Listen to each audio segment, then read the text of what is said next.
Here now is Karol Markowicz, a New York Post columnist, somebody who's been following us. I see you shaking your head already, Karol. I mean, the bottom line is the teachers union, remember when we suggested that Randi Weingarten, the head of the AFT, was kind of hesitating when she said whether or not we're going to go back to in-person learning in schools. She rejected that, said, no, that was a misrepresentation. Well, now they're talking about it again.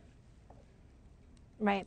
And, you know, it's August 2021. It is not March 2020. We've had 17 months of data from schools that were open, and schools were open in places that Randi Weingarten didn't have a lot of influence. I like to say schools were open in places where teachers' unions were strong, sure, but where politicians were weak and couldn't stand up to them, in places like New York City, for example. So we have a situation where life goes on normally for many, many kids all over the country and all over the world, but not in places where the teachers' unions have their boot on the neck of the kids that they represent. Well, you bring up the best point of all, which is that we do have that representative body of evidence from parochial schools, from charter schools, from the other schools that were non-unionized that remained open. And what do those statistics tell you? They tell us that schools are extremely safe. Safer than anywhere else. Last year, when the teachers' unions pushed things like a hybrid model on people, that model turned out to be the worst idea anybody's ever had. And I was on, I believe, this show talking about that when you don't send kids to school, they disperse throughout the city, and they, you know, could catch COVID in one place and spread it to another place instead of containing them all in a school. This seems like basic science to me, but we've gone so far off the deep end that nobody really cares about basic science anymore. Kids deserve a normal school year. It's over. They have to go back to school in person, full-time, September. Tell the teachers' unions to get out of the way. Well, it's easier said than done, particularly since they've been endowed with $200 billion of taxpayers' money through all these COVID relief programs. So they feel richer than ever. They feel more entitled than ever.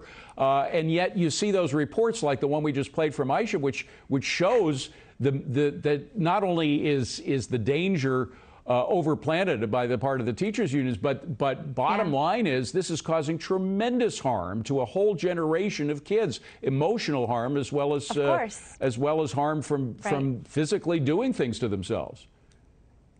Anybody who has ever interacted with kids knew that locking them up for over a year and not giving them normal life was going to cause some problems. The fact that this is now like news to people is crazy because everybody saw this coming. Opening schools is not like landing on the moon. You simply open schools and you let kids go to school, and that's how you do it. The idea that we need filtration systems or special distancing or, you know, even masks. I mean, look at Europe. They didn't even mask kids under 12, and they didn't have a worse result for kids than we did. So we're doing things all wrong, and we're doing things all wrong 17 months into the pandemic. It's too late. It's too long. Well, they have money. They can do the filtration, filtrating the air systems because they have all that money. So go ahead and do that. But they throw back the figure of, and it is an alarming figure when you just look at it. We have an 84% increase in COVID cases among children because of this new Delta variant. 84% increase in cases seems frightening when you see a headline like this, and that is giving them some fuel, no? Sure, but those are sensationalist, hysterical headlines. The real number is how many kids are hospitalized, how many kids are dying from this, and that number is extremely, extremely low. Also, talking about a rise in cases, there were very few cases in kids to begin with. So yeah, you can have an 84% rise and still not have that many cases.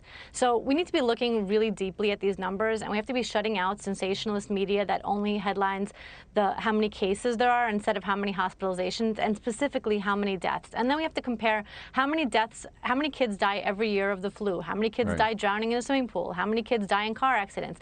We don't end any of that. We shouldn't end school either. All right. Well, the latest number that I have is it may be updated, but 526 kids have died from the virus. And of course, if you're the parent of any one of those 526 kids, you think it's the end of the world. They can be justified in saying that, but you compare it to the common flu, and in fact that number is much greater. So you got to put things in perspective. Meanwhile, how many kids are committing suicide, how many kids are ruining their lives, etc. Karol, good to see you. Thank you very much. Let's hope everybody's back in school in the fall.